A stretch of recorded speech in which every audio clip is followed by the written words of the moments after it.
الباقرية والآثار الجعفرية والعلوم الكاظمية والحجج الرضبية والجود التقوية والنقابة النقبية والهيبة العسكرية والغيبة الإلهية. صلوات.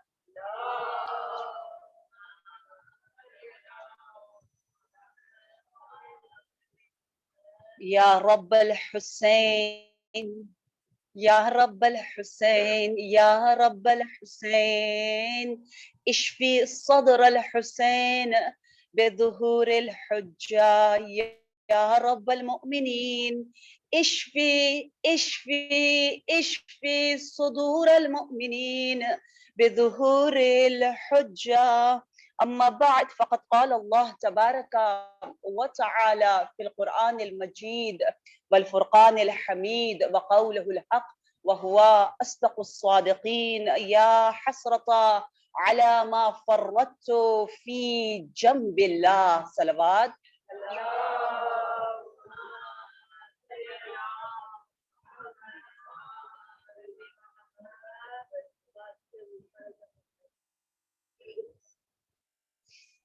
ایک ایسا عمل جو ذکر ہمیں بہت سے پچھتاووں، بہت سے ریگریٹ اور حسرتوں ندامتوں سے بچا سکتا ہے، وہ ذکر ہمیں آزاد کر رہا ہے. آزاد، کیونکہ جس چیز سے ہم پچھتائیں گے وہ وہی چیز ہوگی جو ہمیں لمیٹڈ، محدود بناتا ہے. لیکن جو چیز آپ کو آزاد کر دے، جو چیز آپ کو پرواز دے دے، وہ آپ کو محدود نہ کرے، وہ آپ کے قدر و منزلت کو جانے، یقیناً اس ذکر، اس عمل کے بعد آپ کبھی پچھتائیں گے نہیں. ابھی تک الحمدللہ ہم نے کوشش کی ہے ان تمام عادتوں سے بچیں جو عادتیں ہمیں غفلت، جہالت کی طرف لے کر جاتی ہیں اور جس کی وجہ سے زیادہ سے زیادہ پچھتاوا انسان کی زندگی میں آتا ہے. وہ عادتیں جو ہمیں غافل بنا دیتی ہیں، ان میں سے ایک یہی ہے کہ ہم تمام ان تسبیحات الہی کو، یہ تمام شب و روز، یہ چرند و پرند و جمادات، یہ سب کے سب ہمیں جگا رہے ہیں، اٹھا رہے ہیں، ہمیں ہمارے مقصد حیات تک پہنچا رہے ہیں، لیکن ہم نہیں سمجھ پاتے.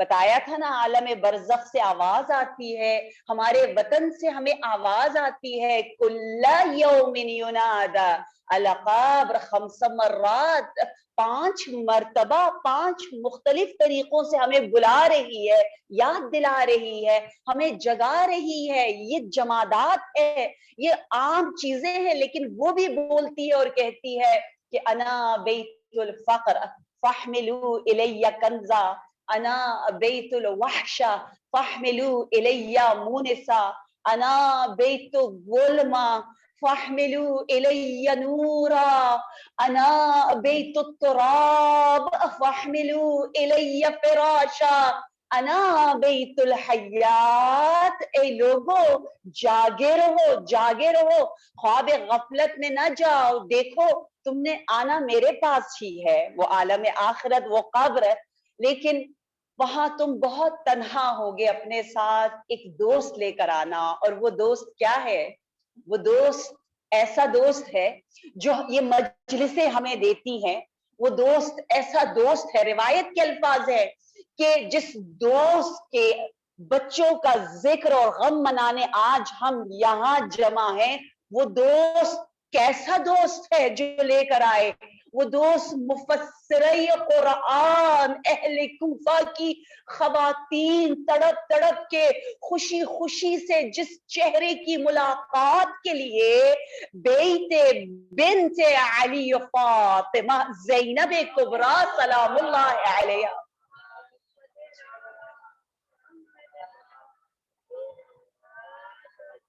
تاریخ گواہ ہے کہ دختر علی نے اپنے ہفتے کے دنوں کو ڈیوائیڈ کر رکھا تھا. ہر روز ایک علم اور حکمت باب العلم کی بیٹی لوگوں کے درمیان عام فرماتی تھی، اور سب سے زیادہ یقیناً جس علم کو اہمیت ہے وہ اللہ کا کلام.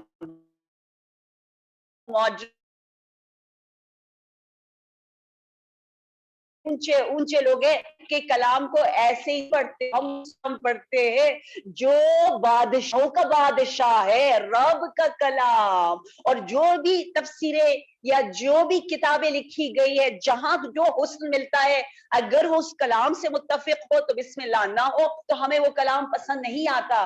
قرآن قرآن قرآن قرآن نور ہے. محرم میں قرآن کثرت سے پڑھیں. قرآن نور ہے، اور وہ نور جس کے پاس ہو پھر وہ نار کی جانب آسانی سے نہیں جاتا، آگ کی جانب نہیں جاتا. تو قبر کہتی ہے نور لے کر آؤ، قرآن لے کر آؤ، کنز لے کر آؤ، خزانہ لے کر آؤ. خزانہ کیا ہے؟ خزانہ لا الہ الا اللہ محمد الرسول اللہ علی ولی اللہ.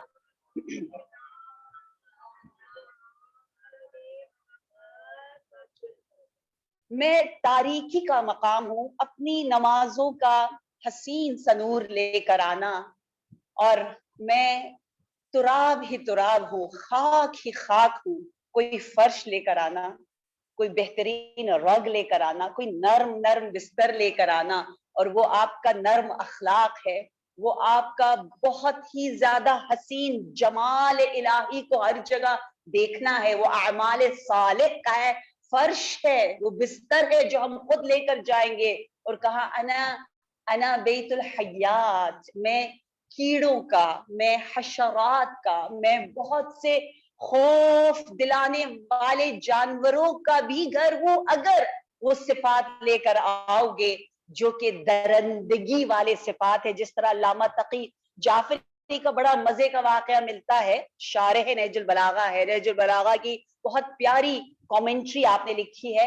آپ کہتے ہیں ایک مرتبہ گھر میں جس طرح بحث ہو جاتی ہے، بیوی کے ساتھ تھوڑی سی آرگیومنٹ ہو گئی، بات ہو گئی، ہم دونوں ایک دوسرے پر اٹیک کرنے لگ گئے. تو ایک دم سے میں رکا اور میں نے کہا ارے علامہ تو انسان ہے، تو درندہ جانور نہیں ہے. یہ جانور کا کام ہے حملہ کرنا، ایک بات پہ دوسری بات پہ تیسری بات، اور حملے پہ حملہ، اٹیک پہ اٹیک. علامہ تو کون ہے؟ اے تقی، تو انسان ہے. یہ ایک جملہ میں اپنے آپ سے میں نے 3 مرتبہ کہا تقی جعفری تو انسان ہے.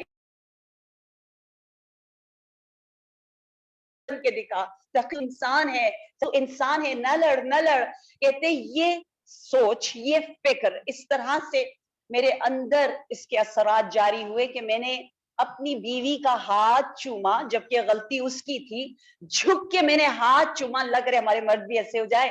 تو جب چوما تو اس کے بعد وہ کہتے ہیں کہ میرے لیے ایسے مشکل کام، ایسے بند دروازے جن کے کھلنے کی مجھے زیادہ امید نہ تھی، وہ تمام دروازے جنہیں میں کھولنا چاہتا تھا اس دنیا میں وہ کھلنے لگ گئے. بہت سی باتیں جو سمجھ میں نہیں آتی تھی سمجھنے آنے لگ گئی. تو یہ نرمی ہے جو آپ یہاں سے لے کر جاؤ گے وہاں آپ کے ساتھ نرمی ہوگی. تو لہٰذا وہ ذکر جو آپ کی غفلتوں کو دور کرتا ہے نا، وہ ذکر جو غصے کو بھی دور کرتا ہے، وہ ذکر جو ہمارے حسد اور غصہ اور شہوت اور ڈیزائرز کے زندان سے، جیل سے ہمیں آزاد کرتا ہے. آج ویسی بھی آزادی کا دن ہے، آزاد ہونا ہے ہم نے. ہم کہتے ہیں ہاں 14 اگست یوم آزادی، ہمیں آزادی ملی ہے.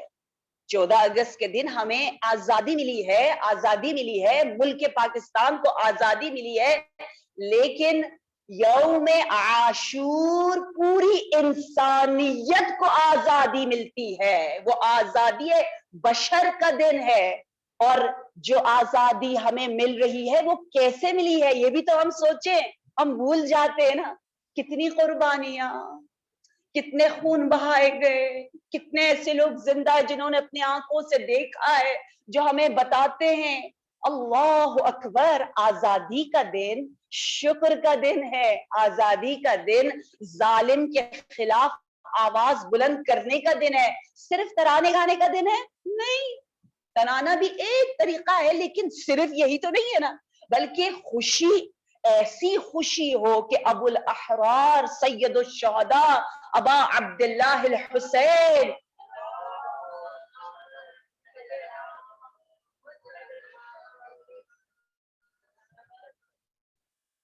آپ کا جو پیغام ہے وہی پیغام انشاءاللہ یوم آزادی پاکستان میں ہمارے پورے وجود پر وہ پیغام حاوی ہو، اور ہم جو الحمدللہ محرم میں اگر اس دن کو سمجھ پائے اور کنیکٹ کر پائے، اکثر ہماری خوشیاں صحیح نہیں گزرتی، عید کو بھی ہم غلط مطلب لے لیتے ہیں، اسی لیے لڑتے جھگڑتے رہتے ہیں کہ یہ مجتہدوں کا اتنا اختلاف کیوں ہے، ایک کہتا ہے چاند نکلا، ایک کہتا ہے نہیں نکلا، کیونکہ عید کے دن وہ کرنا ہوتا ہے جو اتنا زیادہ ضروری نہیں ہوتا، اگر نماز ہی پڑھنی ہے، اگر دعائیں پڑھنی ہے تو خاموشی سے بیٹھ کے پڑھ لو، پھر دوسرے دن بھی منا لو، تیسرے دن بھی منا لو، خوشیاں بانٹنی ہے، لوگوں کو کچھ تحفے دینا، دے دو، کس نے منع کیا ہے؟ لیکن ہم نے عید کو پتہ نہیں کیا سمجھ رکھا ہے، یوم آزادی کو پتہ نہیں کیا سمجھ رکھا ہے، پتہ نہیں کس دنیا میں ہوتے ہیں، پھر ہم اعتراض، پھر ہم بہت زیادہ نیگیٹو باتیں، ارے یہ بھی غلط، وہ بھی غلط، سب غلط ہے، میں ٹھیک ہوں، یہی سب سے بڑی زندانی ہے۔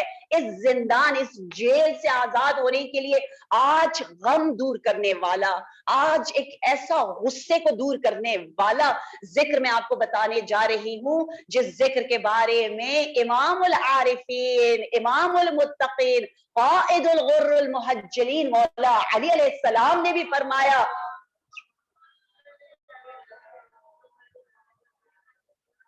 کہ جب پروردگار عالم کوئی نعمت دے تو کہو الحمدللہ، نعمت مل گئی، گفٹ مل گیا، اور اگر کوئی مشکل، غصہ آ رہا ہے، کوئی بہت زیادہ چیلنجز آ رہے ہیں، تو یہ ذکر کہو لا حول ولا قوت الا باللہ العلی العظیم، جسے ذکر حوقلہ کہا جاتا ہے، جسے ذکر حسینی کہا جاتا ہے، جسے ذکر گنج عرشی کہا جاتا ہے، جس ذکر کے 19 الفابیٹس ہیں، 19 حروف ہے، 19 لیٹرز ہے، جس طرح بسم اللہ الرحمن الرحیم میں 19 حروف ہے، لا حول ولا قوہ، یعنی آپ نے ڈیلنگ رب سے کر لی، یعنی آپ ٹوٹل سبمیشن میں آ گئے، یعنی آپ نے کہہ دیا، اس کا ترجمہ پتہ ہے کیا ہے؟ کتنا لطف آئے گا اور زیادہ سمجھنے میں،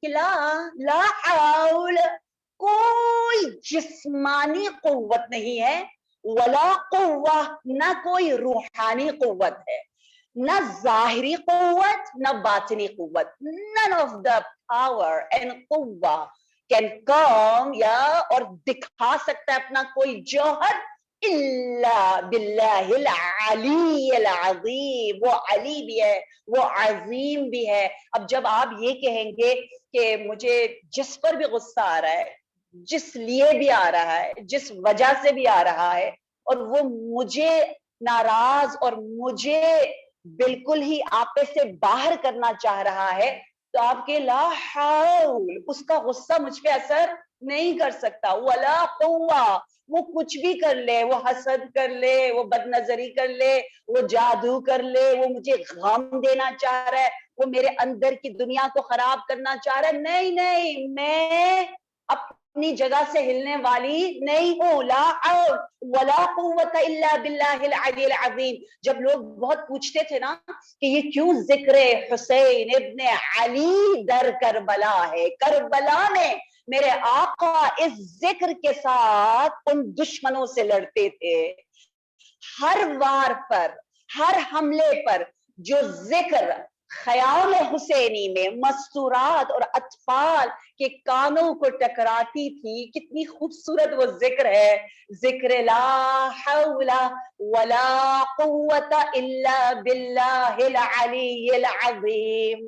مجھے یقین ہے آج کے بعد آپ اپنے بہت سے دردوں کا دوا اور زیادہ کرتے، تو یقیناً ہوں گے یہ ذکر کس کو نہیں پتا، مجھے پتا ہے ہر ایک کو پتا ہے، مجھے پتا ہے مائیں بہنیں تو بہت زیادہ اچھا جانتی ہے، لیکن جب مجھے بچے بتاتے ہیں نا کہ اچھا ہم نہیں پڑھتے تھے اتنا ریگولرلی، اب تو پکا پکا پڑھیں گے، ہمیں نہیں پتا تھا کہ غصہ دو طریقے سے آتا ہے، کبھی شیطانی اور جنی حملے ہوتے ہیں جو شیاطین جن ہیں، کیونکہ بہت سے جن ہوتے ہیں یہاں بائی دا وے سب کے سب شیعہ مؤمن عزادار بہت اچھے اچھے ہیں الحمدللہ، اور کچھ شیاطین انس ہیں، اگر انسانوں کی شکل میں کوئی آپ کو غصہ دلا رہا ہے، کوئی آپ کو غم اور درد اور دکھ دے رہا ہے تو کیا کرو، اللہم صلی علی محمد و آل محمد کا نعرہ بلند۔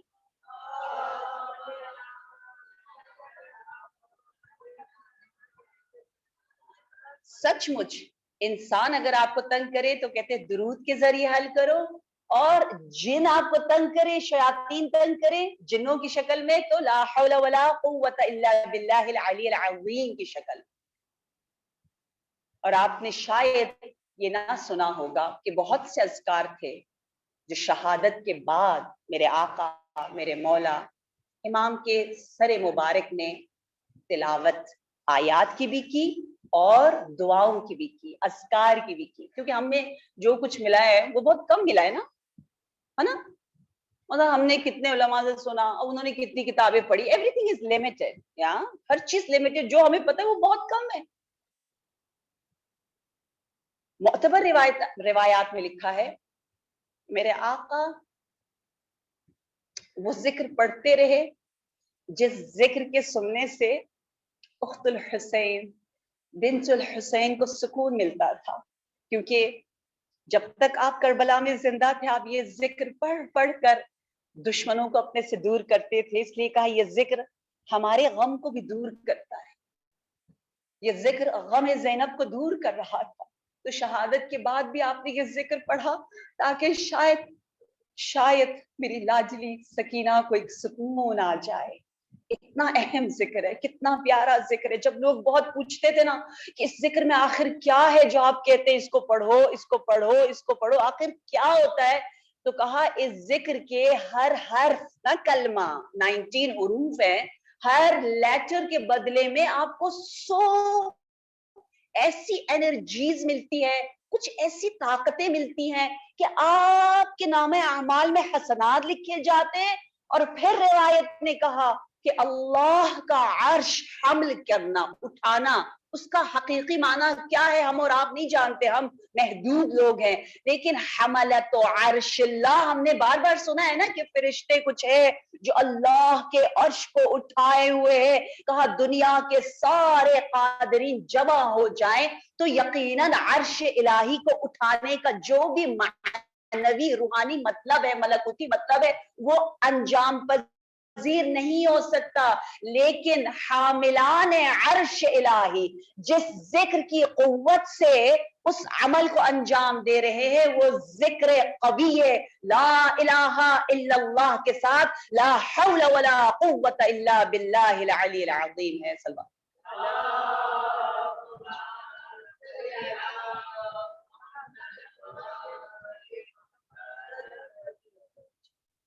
اور یہ لا حول ولا قوہ ہمارے ویژن کو، ہماری سوچ کو، ہماری فکر کو جمالی بنا رہی ہے، اور جو فکر جمالی دن بدن جتنی دنیا کڑوی ہوتی جا رہی ہے، دنیا میں شدائد مشکلات بڑھتے جا رہے، اتنا ہمیں اس صفت جمالی کی طرف آنے کی ضرورت ہے، اور یہ جمالی اور یہ جمالی اور یہ جمالی حسین عادت اور ویژن ہمیں کون دے سکتا ہے سوائے اس ہستی کے جو شاکرہ ہے، جو صابرہ ہے، جو راضیہ ہے، جس نے شکر کا حسین طریقہ ہمیں سکھایا کہ ما رأیت الا جمیلا، خدا کی قسم قیامت تک انسان آتے جائیں گے، عزاداری کرتے جائیں گے، بیوی کا یہ جملہ دہراتے جائیں گے، لیکن کوئی بھی صحیح معنی میں نہیں سمجھ سکا، تفسیر نہیں کر سکا کہ کیسے کس طاقت کے ساتھ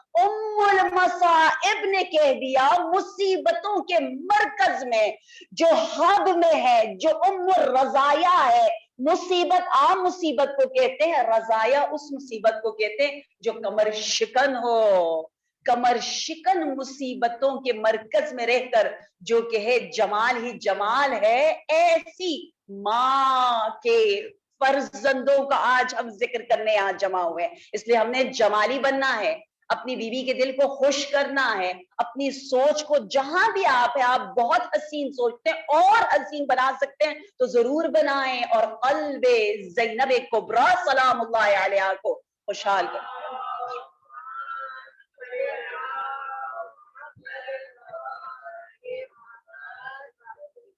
جہاں بات آزادی کی آتی ہے، غفلتوں کو دور کرنے کی آتی ہے، کاش سے ہٹنے کی آتی ہے، ہم سب شاید اگر اپنے آپ کی اصلاح نہ کریں تو ہم قیامت کے دن بھی کہیں گے یا لیتنی کنتو معکم، جس طرح سورہ فرقان نے کہا ہے یا لیتنی اتخذت مع الرسول سبیلا، کاش ہم نے زیادہ نبوی زندگی گزاری ہوتی، کاش ہم معیت یعنی صحیح حسینی بنے ہوتے، ہماری فکر بھی اتنی حسین ہوتی تو کتنے گناہوں سے ہم اپنے آپ کو بچا سکتے، کتنا ہم کاش کہیں گے، کتنا کاش کہیں گے اگر ہم اس معیت کو نہ سمجھے، جمال کی طرف نہ جائے۔ آپ کو یقین نہیں آئے گا، یہ بارگاہ ہے نبوی، یہ اہل بیت کا در اتنا ہمیں حسن کی طرف دعوت دیتا ہے، آزاد کرتا ہے، غفلت اور کاش اور ریگریٹ کے دروازوں کو بند کر دیتا ہے۔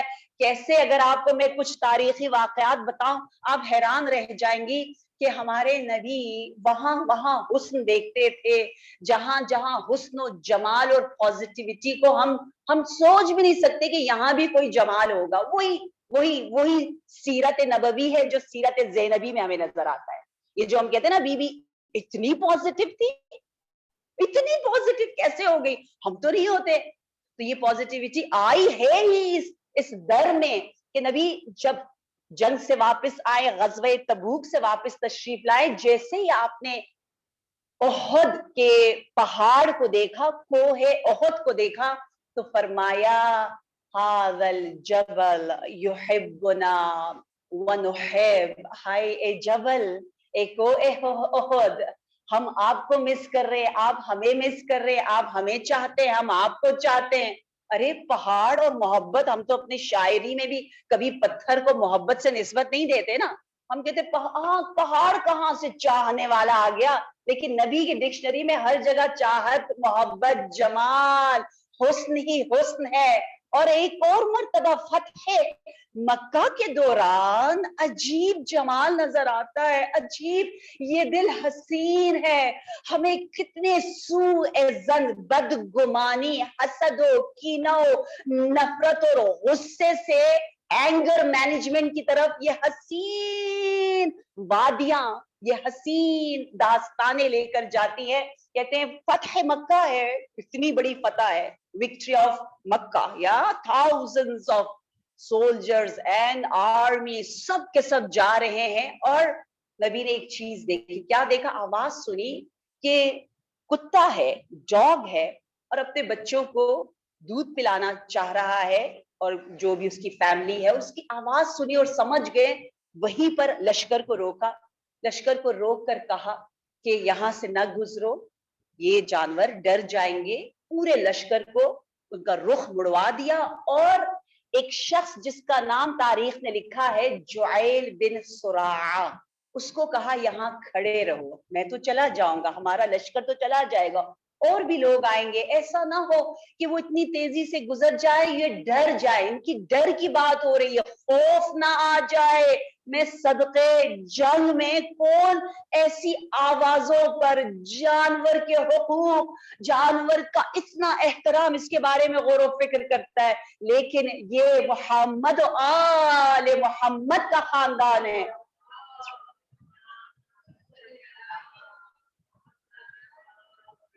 ان ذکر الخیر کنتم اولہ واصلہ وفرعہ ومعدنہ ومنتہاہ، اگر خیر، اگر جمال، اگر نیکی ہے تو اس کا اصل و منبع و سرچشمہ و انتہا فرع سب کے سب یہ حسین خاندان ہے. ایک اور واقعہ بھی آپ لوگوں نے سنا ہوگا, یہ حسینی ایام ہے. ذرا اور جتنے بھی ہمارے ریلیشن شپس ہیں, جتنے لوگوں کے ساتھ ہم رہتے ہیں, ہمارا حساب کتاب سب سے زیادہ سخت لوگوں کی وجہ سے ہوگا, ٹھیک ہے نا. حقوق الناس کے بارے میں ہم کتنا ڈرتے رہتے ہیں, اسی کے لیے ہمیں یہ سب چاہیے کہ ہم کاش نہ کہ کاش میں نے غیبت نہ کی ہوتی, کاش میں نے غیبت نہ سنی ہوتی, کاش میں نے لا حول ولا قوت الا باللہ ہر روز ایک 10 مرتبہ کہہ دیا ہوتا. کہتے ہیں قیامت کے دن کہیں گے کاش, پتہ ہے کہاں اور کاش کہیں گے کاش میں نے نماز شب پڑھ لی ہوتی. جس نے پڑھی اس نے کیا کیا, اس نے 20 منٹ پہلے وہ اٹھتا تھا نا اذان سے, آپ بعد میں اٹھ جاتی تھی. اتنی سی بات تھی, اتنا ہی فاصلہ ہے. جو نمازیں ٹائم پر پڑھتا ہے وہ 17 to 30 minutes دیتا ہے per day. That's it. Yeah, that person is giving 30 minutes and I'm not giving it. دنیا میں اتنا کم فاصلہ ہے. That 20 minutes, 1 minute, 2 minute. آپ ابھی پڑھیں 10 مرتبہ لا حول. خود ٹائم ہمیشہ ٹائمر لگائے. میں اپنے بوائز کے ساتھ یہ کام بہت کرتی ہوں, پھر ان کو مزہ آتا ہے. تھوڑا سا ہر چیز کو ٹینجیبل ویزیبل بنانا پڑتا ہے. کہتے ہیں اوہ دیٹس اٹ, اتنا آسان. اور میں نہیں کر رہی, ارے یہ سیکنڈز, یہ چھوٹے چھوٹے منٹ, یہ دے دو. حدیث میں ہے, یہ نفس کہتا ہے نا نہیں میں نے زیادہ ثواب نہیں کمانا, واجب is enough, I don't want to go all for all this مستحبات, بس ٹھیک ہے نا, یہ ٹھیک ہے. نفس سستی کی طرف لے کر آتا ہے. تو حدیث میں ہے خادع نفسک, اپنے نفس کو نا ذرا چلاکی سے, ذرا بٹرنگ کر کے, ذرا کسی طرح لے کر آؤ کو آ جاؤ نا, کچھ نہیں ہوتا, تھوڑا سا پڑھ لو. جیسے آپ کا کھانا کھانے کا دل نہیں چاہ رہا, ماں کیسے کرتی ہے, ماں کہتی ہے چلے ایک بیٹا ایک نہ والا تو کھا لو. آپ ایک کھاتے ہو, کہتے دوسرا میرے لیے کھا لو, دوسرا تیسرا بھائی کے لیے کھا لو, آپ تیسرا کھا لے, چوتھا اس کے لیے کھا لو. آپ پھر آہستہ آہستہ ارے یہ تو بڑا اچھا ہے, مجھے اچھا لگ رہا ہے, آپ سب کھا رہے, میرا بھی دل چاہ رہا ہے کھانے کا. کل رات کو ایسے ہی ہوا تھا, خوب ہمیں کھلایا گیا تھا الحمدللہ.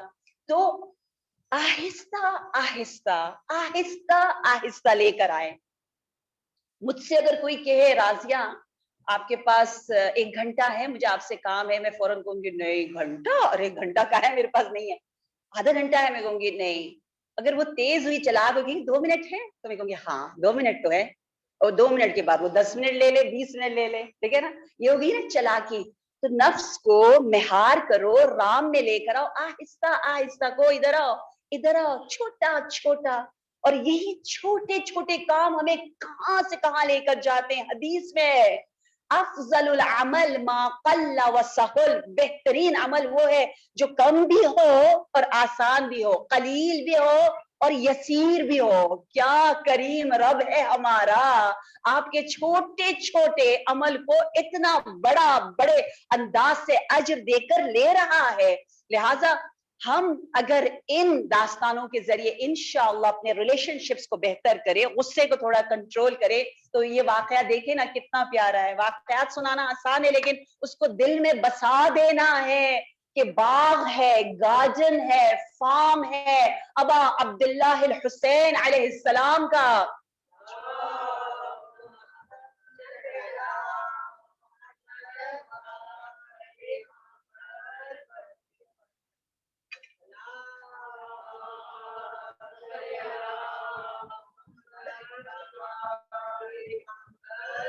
آپ کا اپنا گارڈن ہے, آپ کا اپنا باغ ہے, اور آؤٹ آف سٹی ہوتا تھا. یہ بات جوان اور زیادہ غور سے سنیں کہ اگر آپ زیادہ پڑھیں گے ائمہ کو تو آپ کو ہر باتیں پتہ چلیں گی. اگر آپ صرف شہادت اور ولادتوں میں آتے رہیں گے تو آپ کو بہت کم پتہ چلے گا. لوگ کہتے ہیں ہم نے تو کبھی نہیں سنا کہ امام جو ہے وہ انٹرٹین کرتے ہو, پکنک کے لیے باہر جاتے ہو, ہنستے ہو, مذاق کرتے ہو. تو آپ نے ٹائم ہی کتنا دیا ہے. آپ ایک امام کو مثلا امام 11 کو 11ویں امام کے لیے پورے سال میں گھنٹہ مشکل سے ہم دیتے ہیں, اور کہتے ہیں پھر ہمیں سب کچھ پتا چل جائے. کیسے پتا چلے گا, کچھ کرنا بھی پڑے گا. ائمہ باقاعدہ شہر سے دور نیچر میں, طبیعت میں تشریف لے جاتے تھے, اور باقاعدہ تاریخ میں احادیث میں لکھا ہے کہ ہماری سیدہ اپنے آقا کے ساتھ سفاری جو ہم کہتے ہیں صحرا کی جانب صحراؤں کی طرف کچھ کھجورے کچھ طعام لے کر تشریف لے جاتی تھی. اصحاب باقاعدہ آئمہ کے ساتھ پکنک منانے آؤٹ آف جو کراؤڈ ہے شہر ہے جاتے تھے. بہت سے باغات مشہور ہیں باغات معصومین کے, کیونکہ آپ زحمت اور کام کر کے اور جس انداز سے جب وہ باغ پھل دیتا تھا تو پورا شہر کھل اٹھتا تھا. ہماری طرح تھوڑی تھا کہ خود ہی کھا کے بیٹھ جائے, صرف رشتہ داروں کو دے دے, نہیں نہیں سب کو دیتے تھے, اتنا دیتے تھے, سب دعائیں دیتے تھے, بڑا مزہ آتا تھا. اب امام آئے اپنے باغ میں دور سے دیکھا کہ جو گارڈ ہے نا, جو غلام ہے, وہ کھاتا ہے ایک نوالا اور ایک کسی کو دیتا ہے. کس کو دے رہا ہے؟ غور سے دیکھا تو ایک ڈاگی ہے وہاں پر, ایک کتا ہے. غور سے کون دیکھ رہا ہے؟ دیکھنے والے سید الشہداء علیہ السلام ہے, اور وہ غلام ایک جانور کو اطعام کر رہا ہے. دیکھتے رہے اور امام کے چہرے پر مسکراہٹ ہے. اتنا خوش ہوئے, اتنا امام کو یہ کام پسند آیا. دیکھیں ہمیں جمال کہاں نظر آتا ہے, امام جمال کہاں دیکھ رہے ہیں. امام نے کہا ادھر آؤ. کیوں دیا؟ امام نے ریزن پوچھی. وہ نیت, وہ ریزن بہت اہم ہے. اس نے کہا میرے کھانے کا ٹائم تھا یا لنچ کا بریک تھا اور میں کھانا کھا رہا تھا, میں نے دیکھا کہ یہ کتا جو گارڈ ہے, جو آپ کا ہے, آپ کے باغ کا ہے, اس کو بہت بھوک لگی تھی, بڑی حسرت سے میری طرف دیکھ رہا تھا, تو مجھ سے برداشت نہیں ہوا. آپ نے بہت سے ایسے واقعات سنے نا, برداشت نہیں ہوا اور میں نے اس کو بھی ایک نوالا دے دیا. خود کھانے لگا, وہ پھر مجھے دیکھ رہا تھا, میں نے اس کو دیا, وہ بھی کھا رہا, میں بھی کھا رہا. اتنے پیارے انداز سے اس نے کہا کہ مجھے شرم آئی کہ میں کھاتا رہوں اور اس کو کچھ نوالے دے کر چھوڑ دوں. مجھے شرم آئی اللہ سے کہ کوئی ذی روح مجھے دیکھ رہا ہو. یہ شرم, یہ حیا, یہ اتنا حسین سا فیلنگ میرے امام کو اتنا پسند آیا کہ آپ نے کہا اے خادم, اے غلام, تجھے میں آزاد کرتا ہوں اور یہ باغ تیرے نام کرتا ہوں اور یہاں کھڑا تیری اجازت سے ہوں. اگر تو اجازت دے تو میں یہاں کھڑا ہوں اور اصحاب آ سکتے, ورنہ ہم چلے جاتے ہیں. حیران ہو گیا وہ غلام کے یا ابن رسول اللہ, اتنے میرے چھوٹے سے عمل پر آپ اتنا خوش ہوتے ہیں. کہا ہاں یہ ہے اسلام, کتنا پیارا ہے, کتنا حسین ہے. لیکن ہم لوگ جس طرح چاند کے معاملے میں بھی فوراً نیگیٹو ہو جاتے ہیں کہ یہ مجتہدین میں کیوں اتنا فرق ہے. جب کتا نجس ہے تو کہتے ہیں یہ کیسا اسلام ہے کہ ڈاگ نجس ہے, اللہ اتنا پیارا ہوتا ہے, اتنا کیوٹ ہوتا ہے, اس کو تو گھر میں رکھنا چاہیے, کتنا اچھا ہے. یہ سوال کرتے ہیں نا بچے, خود میرے بچے بھی کہتے ہیں اللہ ماما ایک ہونا چاہیے نا, کچھ تو ہونا چاہیے نا گھر میں. ہر کوئی یہی کہہ رہا ہے, یہ اسلام نے کیوں کہہ دیا, اسلام بڑا سخت ہے, بہت سخت ہے. شاید ایسے بچے سادہ کچے ذہن والے سوچتے ہیں. تو اور پھر کہتے اصحاب کہف کے پاس بھی تو کتا تھا, مجھے بھی کتا چاہیے. تو میں کہتی ہوں بنو اصحاب کہف کی طرح. بھائی بڑا اصحاب کہف ہیروں کی باتیں کرنے آتے ہیں صرف کتا لینے کے لیے, باقی بھی تو ان کی کرتوتیں دیکھو کہ کیا کیا ان کی سیرتیں ہیں, فضائل ہے, اپنے مطلب کی چیزیں ہم سب لینا چاہتے ہیں. لیکن کیا کہنا میرے اسلام کا. اسلام نے کہا کہ مثلاً کتا جو ہے وہ اللہ کی ایک مخلوق ہے, اس کو رکھو لیکن اس کے لیے گھر بناؤ, باقاعدہ گھر بناؤ. اصحاب کہف کے بارے میں قرآن نے کیا کہا کہ وہ کیا کتے کو لے کر غار کے اندر اس کے ساتھ سو گئے تھے, حق کر کے سو گئے تھے؟ نہیں. والکلب ذراعیہ بالوسید, کہ وہ کلب جو ہے وہ اپنی جگہ پر تھا, جو جگہ اسے پسند ہے. اگر کتوں کو بولنے کی اجازت ہوتی نا, وہ سب کہتے, سچ مچ وہ کہتے. اور آج کل بہت سے ایسے انسٹیٹیوٹ ہیں جو اینیمل رائٹس کے بارے میں کام کر رہے تھے, وہ کہتے ہیں کہ ان جانوروں کو نیچر میں رہنے دو, وہ زیادہ خوش رہتے ہیں, انہیں گھروں میں بند کر کے نہ رکھو. ہم سمجھتے ہیں وہ بہت خوش ہو رہے, انہیں ہم یہ پہنا رہے, یہ کھلا رہے, وہ کھلا رہے. ان کی اصلی خوشی یہی ہے کہ جس طرح نیچرلی وہ رہتے تھے, آبا و اجداد و نسلوں سے کیسے رہ رہے تھے, ویسے انہیں رہنے دو, انہیں سب مل جاتا ہے. لیکن ہم کہتے ہیں نہیں, ہم تو بڑے رحم دل ہیں, ہم تو ان کو بہت کرم کر رہے ہیں. آپ کرم کر رہے ہو اس طرح؟ نہیں, ہم سمجھتے نہیں. ہم کہتے ہیں نہیں, کیوں نہ رکھے, کیوں نہ جس کہا اسلام نے. جواب یہ ہے کہ جہاں حدیث میں آیا ہے کہ کتے میں کچھ بہت پیاری صفات ہیں, ان صفات کو اڈاپٹ کرو. ایک ہے وفا, ہم سب جانتے ہیں, ہم وفادار ہیں نہیں, کتا پالنا چاہتے ہیں اتنی بے وفا ہیں, پٹخ سے ڈیورسز جو ہے وہ ہو جاتی ہے ہماری بغیر ریزن کی بھی جو ہوتی ہے ان کی صرف ہم بات کریں. اور نمبر 2 وہ زمین کو پسند کرتا ہے, بہت متواضع ہے, تم بھی خاکی بنو زمینی بنو. نمبر 3 وہ قناعت یعنی کم پر خوش رہتا ہے, لیس ایگو مور سروس, کم میں کم کرتا ہے اور کمیونٹی کا بہت زیادہ بھلا کرتا ہے. تو کہا کیونکہ وہ وفادار زیادہ ہے اس لیے انہیں اپنے گھروں کے اندر نہ لاؤ. وہ مووی دیکھی ہے آپ لوگوں نے, کیا نام ہے, باس بیبی, اس میں کیا ہوا, کیا ہو رہا ہے, پھر کتے بچوں کی جگہ آہستہ آہستہ لینا شروع کر دیتے. میں نے خود بہت دیکھا ہے, میں بہت سے کنٹریز میں جاتی ہوں جہاں بچے گئے ہوئے ہوتے ہیں کبھی کبھی, اور بلیاں جو ہے بچوں نے اپنی ماں کو دی ہوتی ہے کہ ماما ہم جا رہے ہیں ٹریولنگ کر رہے ہیں, آپ ہماری بلیوں کا خیال رکھ لیں. تو ماں کہتی ہے اللہ کاش پوتے نواز سے دے کے چلے جاتے نا, شادی نہیں کر رہے, دیر ہو گئی ہے اتنی, اور جو ہے وہ یہ والے بچے دے کر جا رہے جن کی جو بلا وجہ نہیں کرے, ہم ان کی بات کریں, ہم ججمنٹل نہیں ہے, کوئی یہ نہ کہ اللہ یہ کیا نیگیٹو باتیں کر رہی ہے, نہیں, یہ حقیقت ہے, یہ حقیقت ہے, یہ خود مان رہے ہیں. اب تو ایسے کلینک بننا شروع ہو گئے جس میں ٹریٹمنٹ کرتے ان کو جن کے کتے مر جاتے ہیں اور صاحب کتا جو ہے وہ رو رو رو رو کے پاگل ہو جاتا ہے. اللہ کو پتا ہے نا اس کی عمر کیا ہے, آپ کی عمر کیا ہے, آپ پریشان نہ ہو. ہم کہیں کہ نہیں ہم نے تو اس کو ویکسین کر دیا ہے, تو ہم سب بہتر جانتے ہیں کہ جتنی بھی بیماریاں ہیں کیا سب کا ہمیں علم ہے, جو کچھ پتا ہے اس کے خلاف تو آپ نے چلے کر دیا, لیکن کتنے ایسے وائرس ہیں جن کا ہمیں علم ہی نہیں. اسی لیے کہتے ہیں سب سے کم کینسر اور بہت سی بیماریاں یمن میں ہے, یمن میں ایک ریکارڈ کے مطابق, ایک اسٹیٹسٹک کے مطابق, سب سے زیادہ یورپ میں ہے, سب سے کم ان کنٹریز میں جو بہت زیادہ آداب اسلامی کو مانتے ہیں, اور اصحاب کربلا میں سب سے زیادہ تعداد یمن والوں کی, آپ کو معلوم ہے نا, اکثریت یمن سے آئے تھے اور کوفہ میں آ کے آباد ہوئے تھے, جو نیک اصحاب امام حسین علیہ السلام ہے.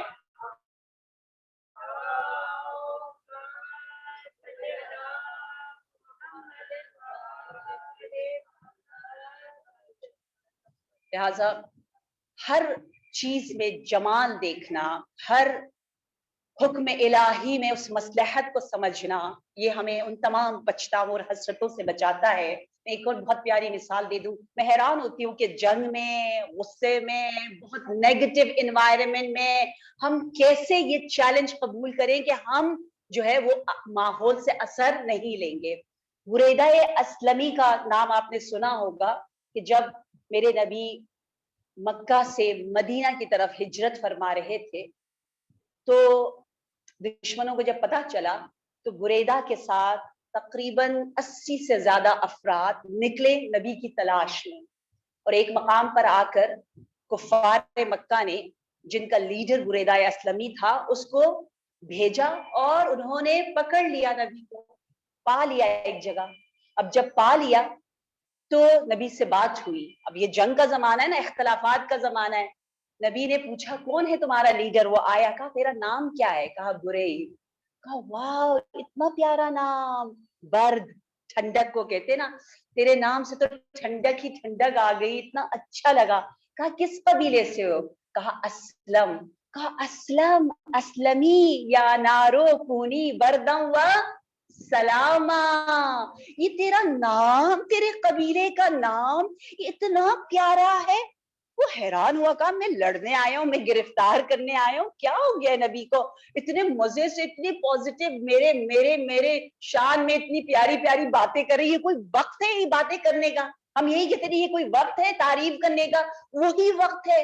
اتنے نیگیٹو انوائرمنٹ کو میرے نبی نے اتنے پوزیٹیو انوائرمنٹ میں بدل دیا, اتنا جمال دیکھا اس شخص میں جو سر تپا کفر میں ہے اور زمانے کے نبی کے مقابلے میں کھڑا ہوا ہے, لیکن نبی نے ایک بہانہ ڈھونڈ لیا حسن کا, جمال کا, اور کہا تیرا نام برید ہے, تو قبیلہ اسلم سے ہے, مجھے لگتا ہے ہمارے اندر سلم و صلح و سلامتی سلامتی ہے, کہتے ہیں برید کا دل اتنا نرم ہو گیا، وہی جو لڑنے آیا تھا اس نے کہا ہم سب کے سب، نہ صرف میں بلکہ 80 افراد جو میرے قبیلے کے میرے ساتھ آئے، ہم سب کے سب شہادتیں جاری کرتے ہیں، اشہد اللہ۔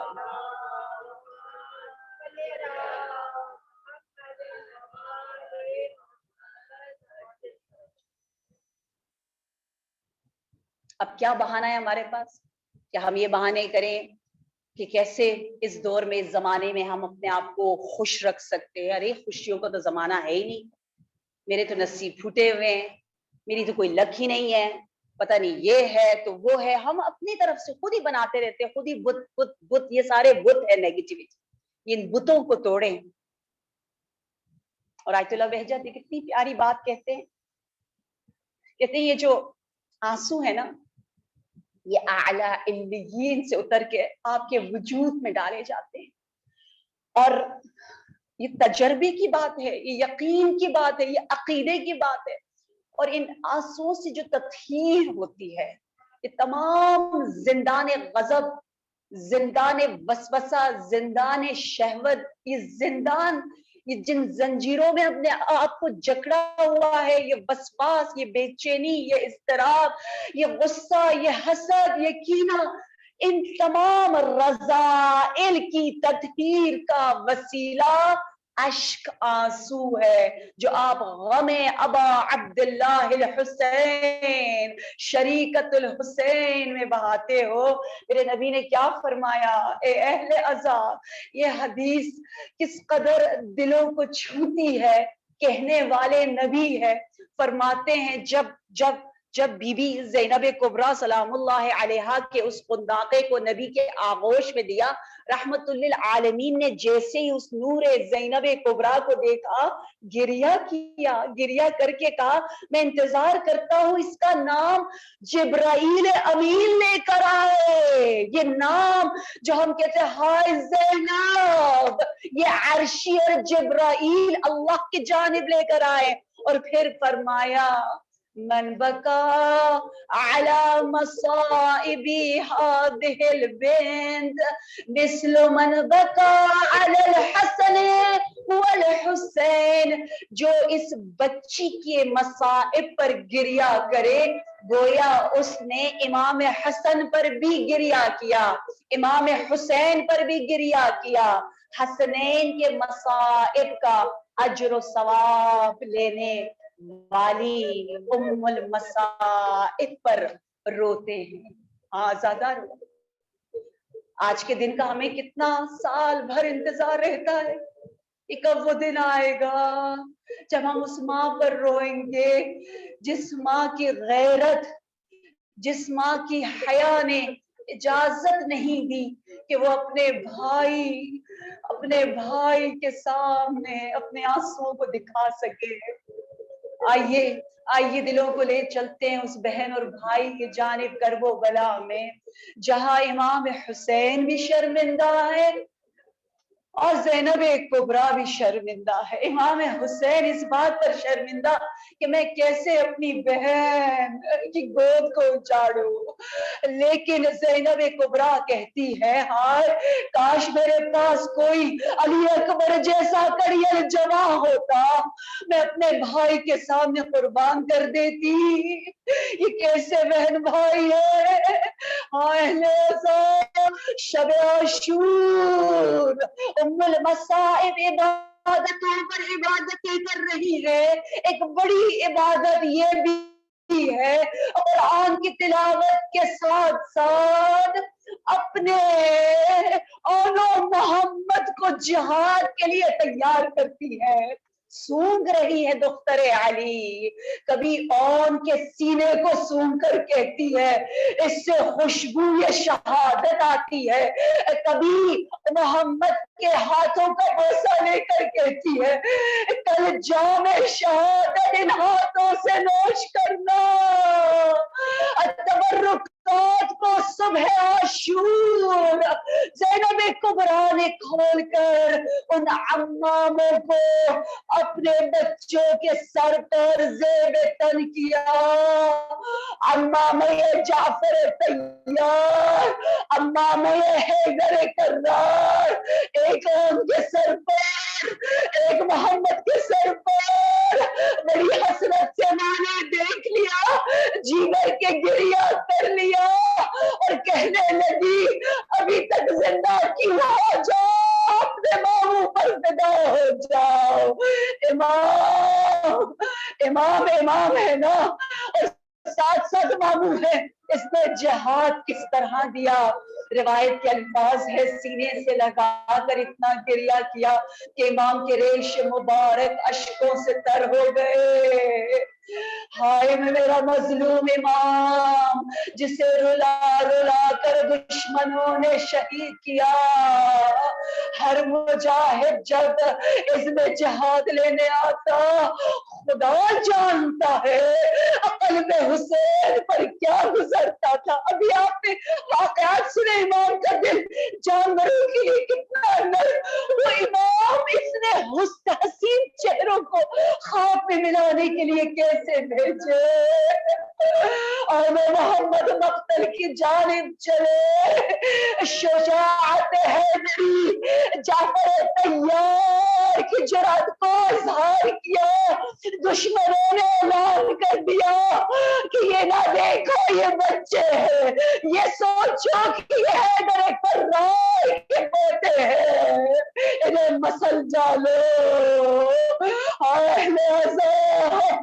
بچے زمین پر گرے آواز دیے ماموں مدد کے لیے آئیے. امام ننھے ننھے لاشوں کو خیموں میں لے کر آئے. ایک طرف ان کا لاشا، دوسری طرف محمد کا. امام حسین وسط میں ہے، اپنے رخسار بچوں کے رخساروں سے لگا رہے ہیں. اے بیبیوں، اے بیبیوں، یہ زینب کبریٰ کے بچے ہیں. آج مادر زینب بھی ایک خاص انداز سے آپ کے آنسو لینے آئی ہے.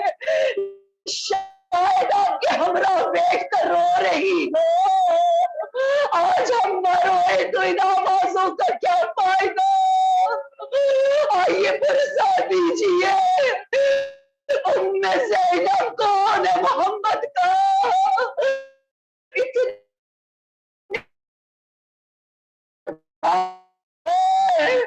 میری بہن زینب پشتے پردہ سجدہ خالق میں مصروف ہے.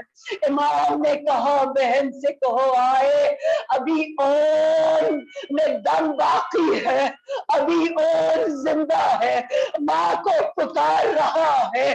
زینب کبریٰ حکم امامت سے اور کے لاشے پر آتی ہے، سینے سے اپنے بیٹے کو لگاتی ہے.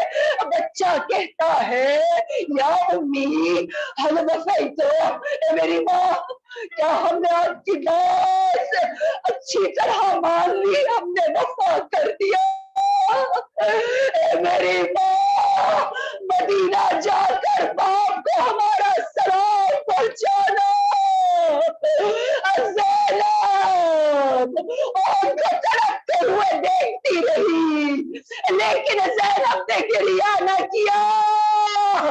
عاشور کے دن بھی نہ روئی، 11 محرم بھی نہ روئی،